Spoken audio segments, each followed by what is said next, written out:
Well, good morning and welcome to the Daily Dose. I am glad to have you with me today.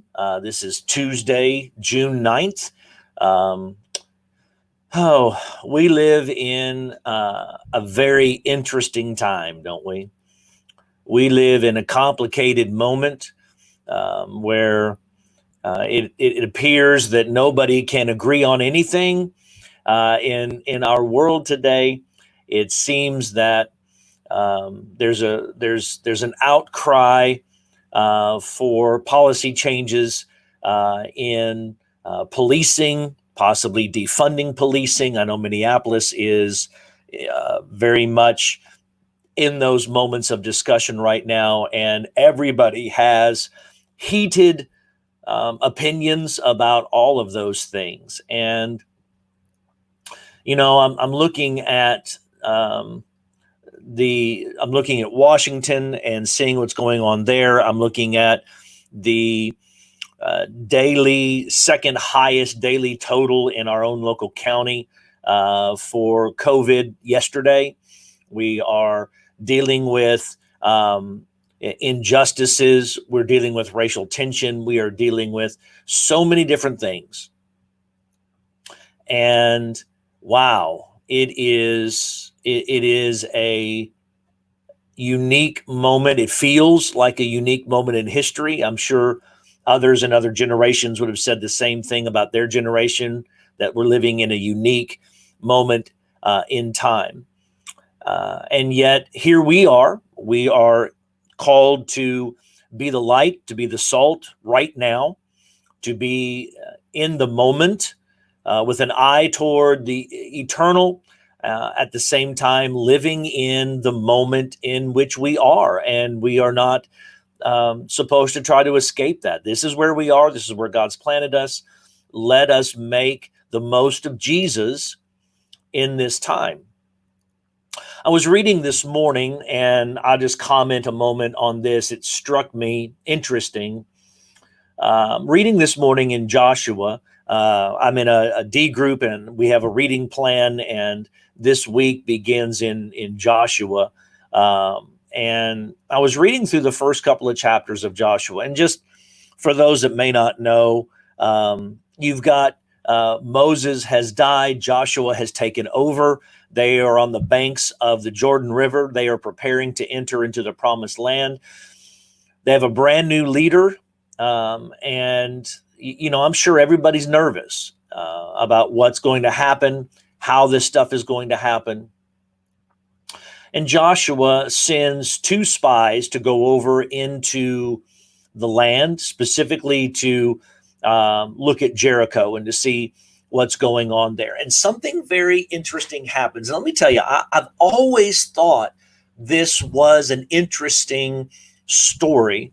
And it just kind of hit me today. And here's the thing. I've always thought this was interesting, that it says right there in verse 1 of chapter 2, so they left and they came to the house of a prostitute named Rahab and stayed there. Don't you find that odd? I find that odd. I've always found that to be odd, that these two guys who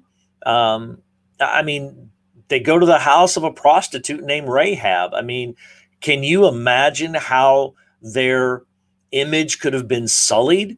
Do you realize how the optics on that could have come off? I mean, it wasn't the way of things in the culture at the time. I mean, these two guys, it was just a different time and a different place. And here they are going into a foreign land. And what do? From the optics of things, if the media had been at that time, I can only imagine the headlines, considering that Israel was, supposedly they were the children of God, called out from God to do things. I can imagine how the headlines might have read concerning that.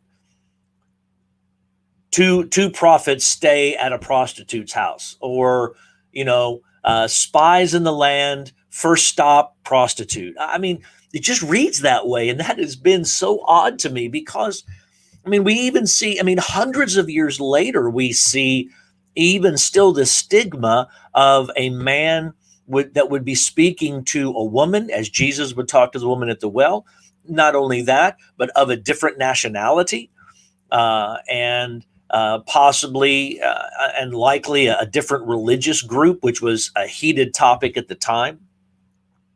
And here these two guys go in and hey, I get it. I understand they're following God, and they find their way there. I mean, can you imagine if somebody were, I just wonder if Joshua might have had a moment. And hey, we're reading our culture into that, but I'm trying to address the culture of the day. And the culture of the day would have suggested that this was not the way they should have gone. This was not how it should have happened. And yet this is the way of it. And we understand that, you know, Rahab fears God. Rahab is either seeking or is finding or is confirming. But at any rate, she has not presented at this moment. Well, one, she hasn't presented that she's actively engaged in prostitution. Now let's talk about that for a minute. They go up, and the way that it's termed in Scripture, came to the house of a prostitute named Rahab. She was known for that profession. She was known as the prostitute or a prostitute. Prostitution and Rahab was together. But here's my question. Her life was changing because she was talking about how the whole city was afraid. She didn't seem to have that fear. Why would she not have that fear? She would not have that fear, it would seem, because she was seeking the same God. She was seeking after the God of Israel, Jehovah. She was either seeking it or she had found it, and she was placing faith in that to whatever degree or depth that may be. She was placing some sense of faith into this process. Could we give enough latitude here? Could we give enough grace in this space to suggest that what she was known for in the past, maybe even as much as yesterday, that's not who she is today? And I just wondered, and I thought about this a little bit as I was reading it this morning, how often we come to conversations with preconceived ideas. We come to a conversation with preconceived ideas of how the outcome should be. We come to people with preconceived ideas of maybe how they're going to respond, preconceived ideas of maybe just who they are in character. I mean, if you read this straight and just say house of a prostitute named Rahab, your judgment about her has been changed, and we can't even help it. I mean, for many of us, we look at this and we have judgments that we levy against everything.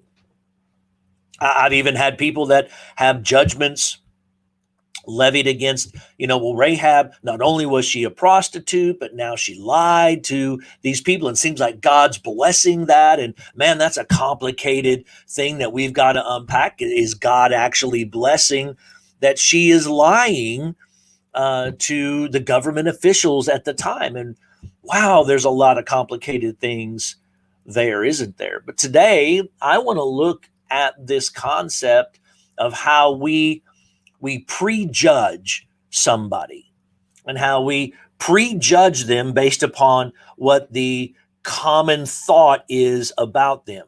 You read verse 2, and then maybe we just gloss over it. Maybe we just like, oh, well, but she helped them out, so it's good in the end, and it's not a big deal. Well, but we need to address it. We need to deal with it. We need to deal with this prejudging that we have. It doesn't appear that these guys are doing that. Rahab welcomes them into her home. Rahab helps them. Rahab hides them.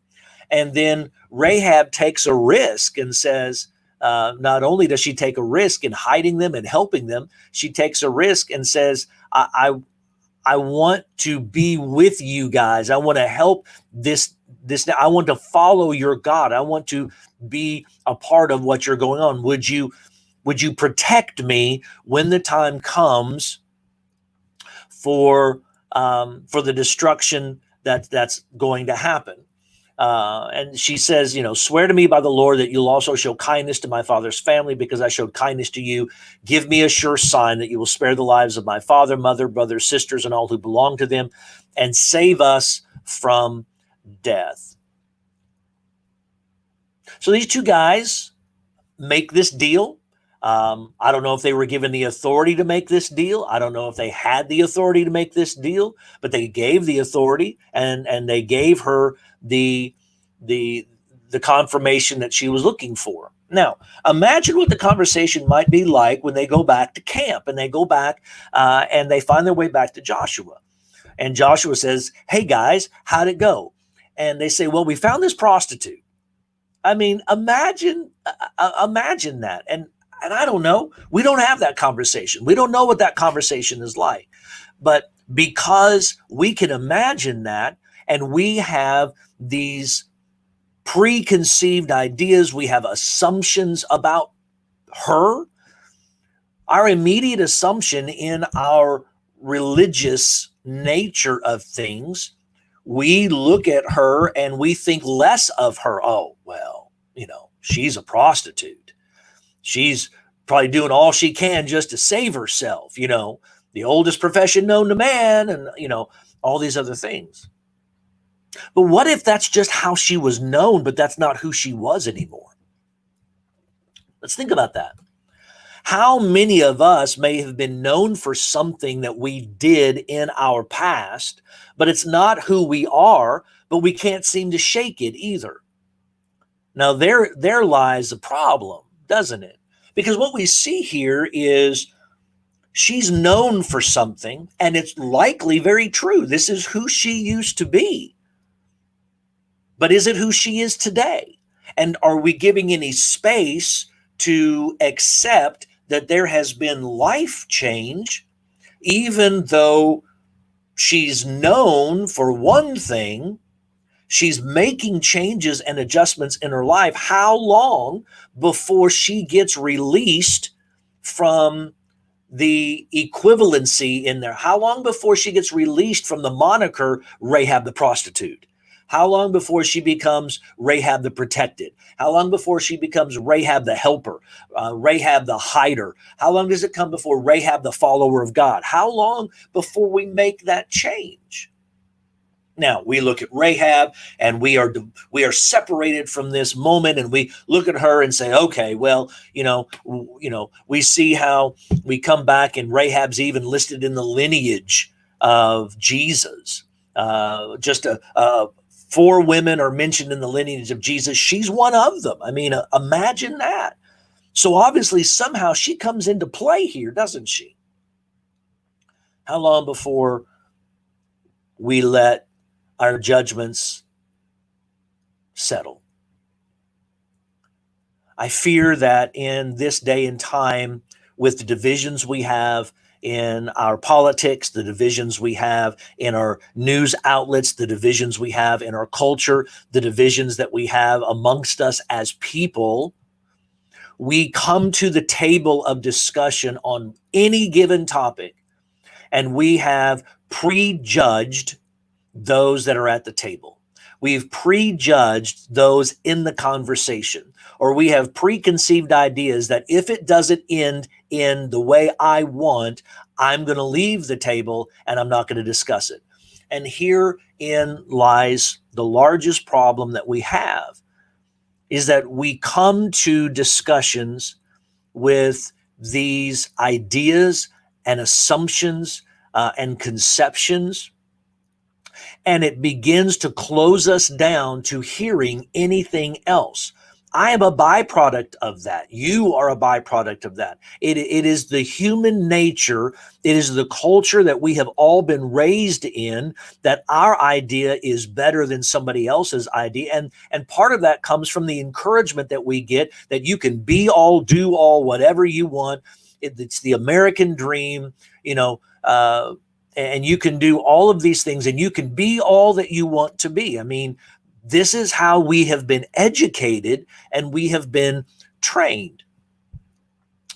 But the reality is we have to be open for discussion, and we have to give enough grace to allow for other ideas, other thoughts, and other thinking to have discussions and to have moments of contemplation, to develop ideas, to develop solutions. And if we continue to come to the table with these preconceived ideas, and we walk into a room, we walk into a discussion, or we know who's going to be at the table, and we already have prejudged them, and we're like, hey, well, you know what they're going to say. Well, you know who that, well, you know where they come from, you know who they, I mean, and I know it's hard. I mean, man, I deal with it every day. I struggle with that the same as you. And it is a struggle to not let that nature take over and put people off into a box and say, well, because of, and you create your own labeling system, because of this label, then you're automatically, well, you're obviously going to answer it this way. Well, because of this label, you must be in this particular theoretical camp. Well, because of this label, you're going to obviously answer me in this way. Well, because of this label, you're going to obviously, and we have these judgments that we levy before anybody opens their mouth. And we don't then allow for a true conversation to happen. I mean, I've experienced that. I've had people come in, and I have to deal with this. I have to deal with my own issues every day, like the rest of us do. That somebody may have a problem, and I'll have an opinion on it, or I'll have a solution to it. And what happens, unfortunately, in some personalities is that we're formulating the answer before we've ever listened to the problem. Now think about that. Think about that. Somebody walks in to talk to you. You look them up and down, and you have already come up with what their solution should be. We do it as parents. We do it as grandparents. We do it as educators. We do that as leaders. We do that as human beings. We see somebody on the TV, and we have formulated what they should do, but we've never taken into consideration anything else other than, well, I have the solution for you. This is what they should do. This is how this should go. Have we taken into consideration any concept of where they are, who they are, their background, their understanding, what their assumptions are, what their positions are, what their belief systems are? Or are we just saying, hey, I know what's best for you? The reality is, rarely do we really know that apart from the Bible. The Bible knows what's best for us. God knows what's best for us. And here we are simply trying to spur one another on to love and good works. Here we are trying to encourage one another and assist one another and help one another and love one another, and all of those one another's that you find in the New Testament. All of the one another's, that's what we're trying to do. But sometimes it spills over into some other things. Peter thought he knew what was best, so he cut the guy's ear off. And Jesus is like, seriously, dude, why? Why did you just do that? This is not what this is about. James and John thought they knew what was best. Hey, we should sit on your right and left. And Jesus is like, seriously? That's not, you don't even know what you ask. And you don't know what's going on here. You don't know what's best in this moment. All the disciples got together and were like counseling Jesus, saying, "Oh, wait! You don't need to go into Jerusalem because that's going to happen. And don't talk about this death stuff because that can't happen. That's not." They had a preconceived idea of how this thing should play out.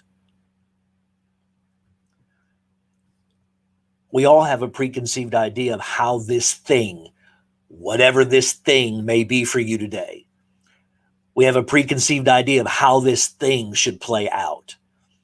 And I fear sometimes that we come to a table of discussion with our preconceived idea and we have it as our only solution. It's the only way out. It's the only answer. And if you don't agree with me, then I'm going to blast you on social media. Got to be careful. We've got to be careful because our idea may not be the best idea. And until I have taken the time to listen to somebody on the other side, how am I ever going to know what the possible best idea is?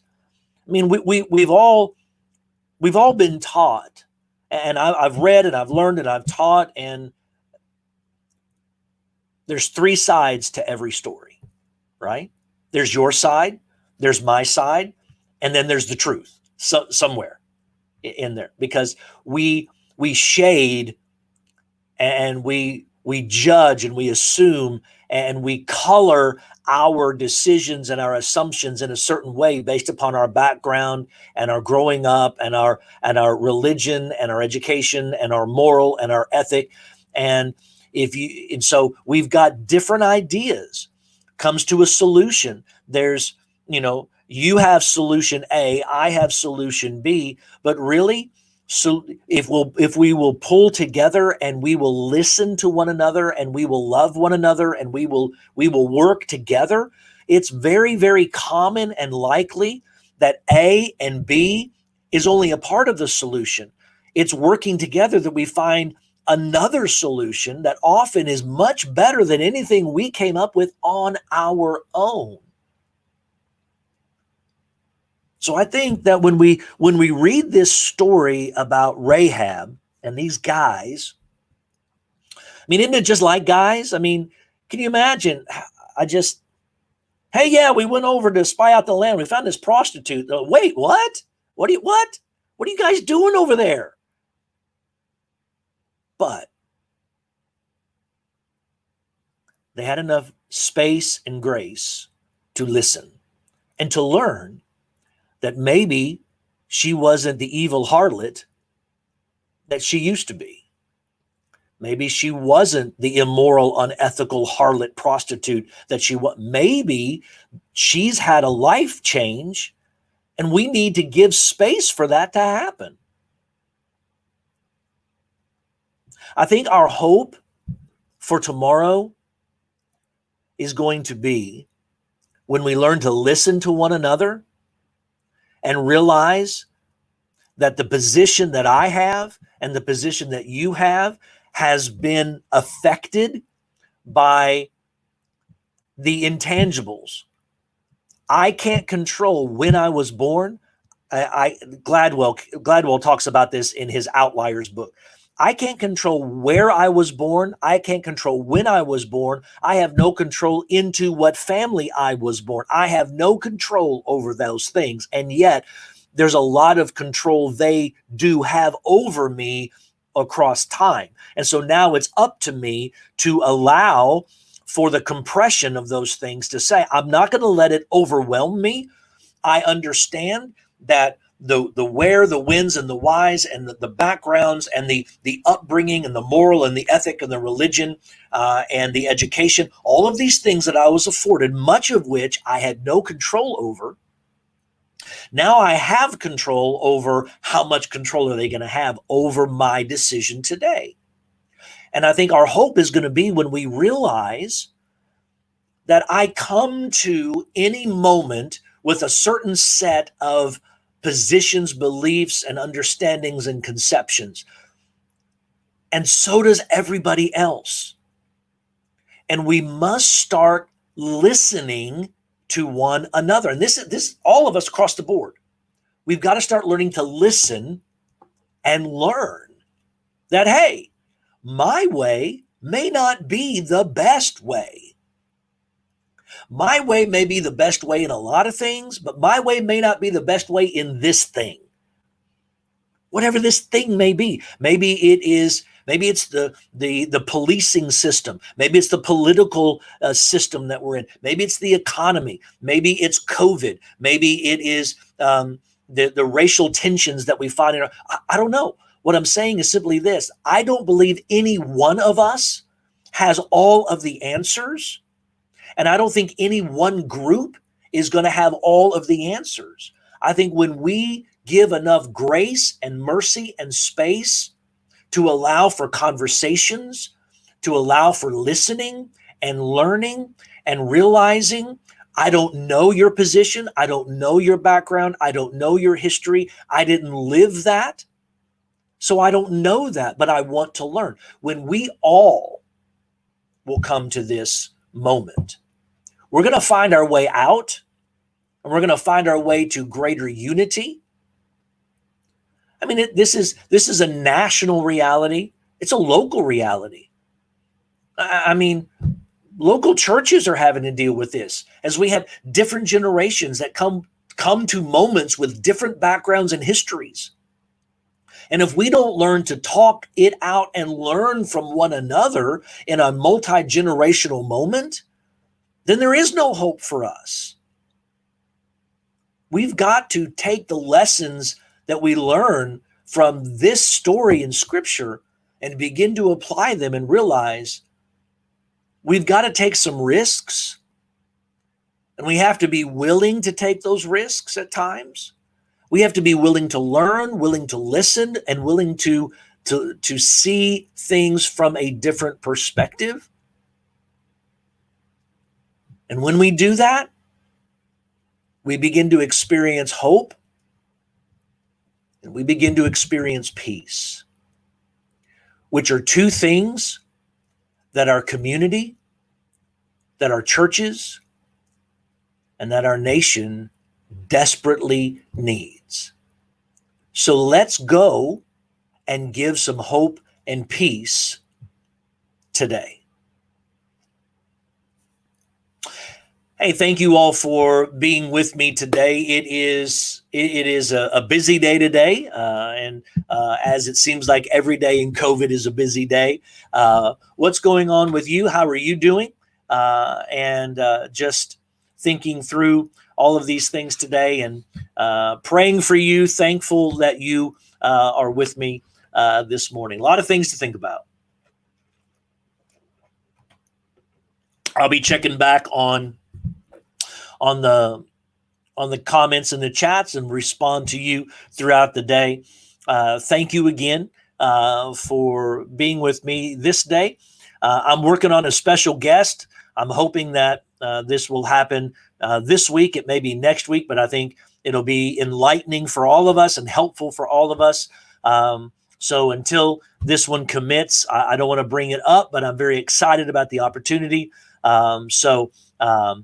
Hey, thank you guys, and you have a great day. Norma, praying for you all as well, and hope all of you have a great day today. And good morning to you as you have wished me one as well. So y'all have a good day. We'll talk to you later.